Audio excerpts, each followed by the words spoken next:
Caminhando com Cristo, nossa reflexão para esta quinta-feira. E se você verificar aí para trás, nós já estamos no livro de Primeira Carta aos Coríntios. Terminamos Romanos, né? E agora vamos para a Primeira Carta aos Coríntios. Então nós viemos de Gênesis até Romanos e agora estamos iniciando a Carta aos Coríntios. E, como sempre fazemos, uma introdução nesse primeiro dia, né? O nome de Paulo, ele aparece no início e no fim dessa epístola, como autor da carta. No primeiro verso do capítulo 2, nós vamos verificar, né, que ele escreveu na primeira pessoa. Então, pode-se provar facilmente, pelos próprios escritos de Paulo, que ele sempre fazia uso de um escriba.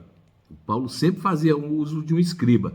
A gente verificou isso lá em Romanos, no capítulo 16, verso 22. É só você ir lá e confirmar. E por que ele fazia isso? Pelo fato de ter a sua visão comprometida, né?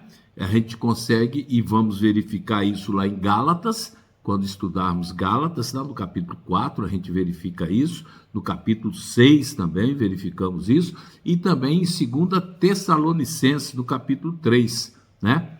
Tudo indica que esse era o espinho na carne de Paulo. Paulo tinha uma aflição física, sua visão era fraca, tudo indica que é isso. Lembra que lá na frente nós vamos ver que ele fica pedindo a Deus, né, para recuperar e tudo mais, e a resposta vem: a minha graça te basta. E ele continuou com o problema, tá? Um homem convertido, realmente convertido, né? E continuou com o problema. A resposta de Deus foi: a minha graça te basta. Faça uma reflexão sobre isso. O que está te impedindo? O que está me impedindo, né? Vamos refletir sobre isso.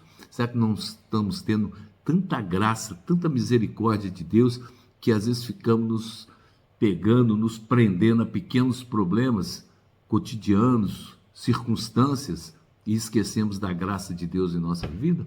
Já serve para uma reflexão, né? No contexto histórico, Paulo visitou pelo menos 3 vezes a igreja de Corinto e lhe escreveu 3 epístolas.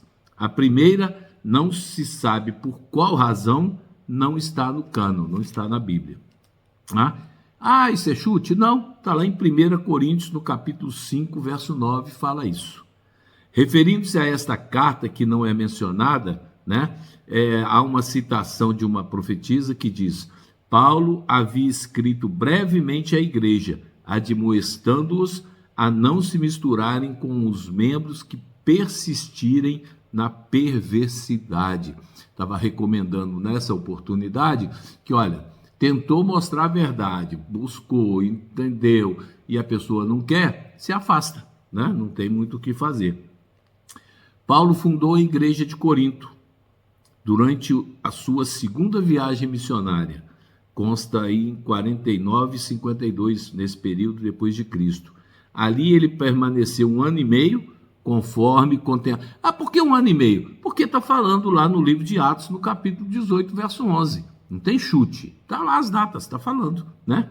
Desde então, frequentemente comunicava-se com eles por meio de cartas ou de pessoas enviadas por ele. E como é que a gente sabe disso?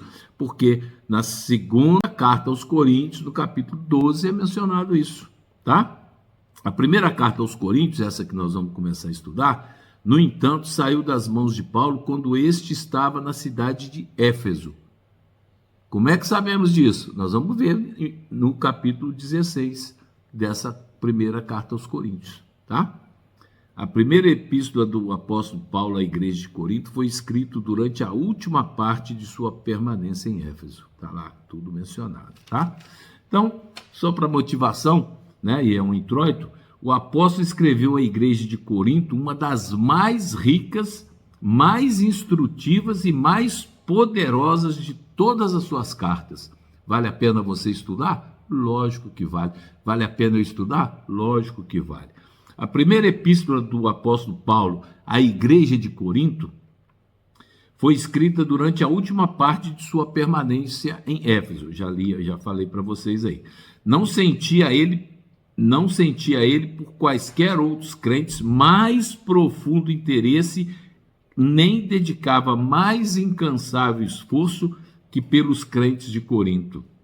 Durante um ano e meio, trabalhava entre eles, apontando-lhes o Salvador, crucificado e ressurgido como o único meio de salvação, e instando com eles para que se rendessem implicitamente ao poder transformador de sua graça. Paulo pedia: se convertam, entregue o caminho ao Senhor, né?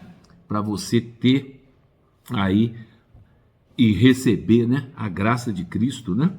Antes de aceitar como membros da igreja aos que professavam o cristianismo, tinha ele o cuidado de dar-lhes especial instrução quanto aos deveres e privilégios do crente cristão.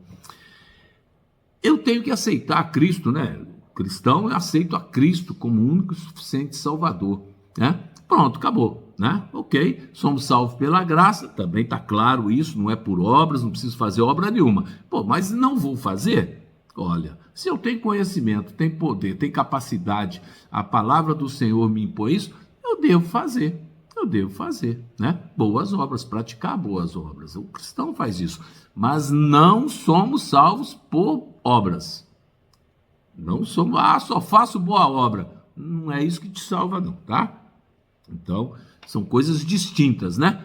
Parece uma incoerência, mas não é, tá? Eu não sou salvo pelas obras, mas eu, como cristão, faço boas obras. É diferente, tá certo? Quem levou essa carta foi Tito, né? Tito é que foi comissionado a levar essa carta. Alegremente teria visitado Corinto imediatamente, se este fosse o caminho mais sábio a seguir. Mas Paulo sabia que em sua presente condição os crentes não tirariam proveito de seu trabalho, pelo que optou por enviar a Tito, a fim de lhe preparar o caminho para uma visita pessoal mais tarde. E é isso que nós vamos estudar aí no Evangelho, na primeira carta aos Coríntios, né? É muito interessante. Então, recomendo a você que busque acompanhar e vai estudando capítulo a capítulo. Nós vamos fazendo aqui um apanhado geral e que eu posso desejar para você. O que eu posso desejar para você? Que graça e paz lhe sejam multiplicadas. É o meu desejo.